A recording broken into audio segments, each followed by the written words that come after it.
আমরা ইতিমধ্যে দেখতে পাচ্ছি নীলক্ষেত, কাঁটাবন, শঙ্করপুর চারদিক থেকে দেশব্যাপী জামায়াত শিবিরের নেতাকর্মীরা সংঘবদ্ধভাবে অবস্থান নিয়েছে। ঢাকা বিশ্ববিদ্যালয়ের সাধারণ শিক্ষার্থীরা সম্মিলিতভাবে তাদেরকে প্রতিরোধ করবে ইনশাআল্লাহ।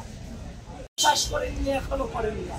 তারা যদি ভোট গণনার ম্যানিপুলেটের মধ্য দিয়ে যদি নির্বাচনী ফলাফলকে ব্যাহত করার বিন্দু পরিমাণ চেষ্টা করে, ঢাকা বিশ্ববিদ্যালয়ের সাধারণ শিক্ষার্থীরা সম্মিলিতভাবে তাদেরকে প্রতিরোধ করবে ইনশাআল্লাহ।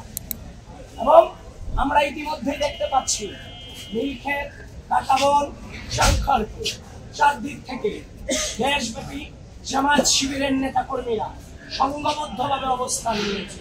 ঢাকা বিশ্ববিদ্যালয় প্রশাসন এবং রাষ্ট্রীয় প্রশাসন, নির্বাচন কমিশন, আমি আপনাদের সকলের প্রতি আহ্বান জানাচ্ছি, খুব দ্রুত এই ধরনের সন্ত্রাসী অবস্থান থেকে আমাদের ক্যাম্পাসের এরিয়াকে, ক্যাম্পাসের আশপাশ এরিয়াকে আপনারা মুক্ত করুন।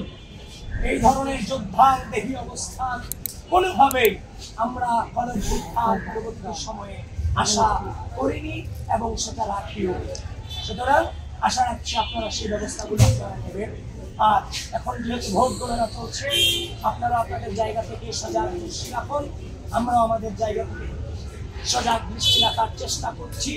তবে বিশ্বাস করে এই নির্বাচন সুষ্ঠু, নিরপেক্ষ এবং গ্রহণযোগ্যভাবে যদি সত্যিকার অর্থে প্রতিফলিত হয়, তাহলে মনে রাখবেন বাংলাদেশ পন্থীতে ভূমিধস বিজয় অবশ্যম্ভাবী ইনশাআল্লাহ।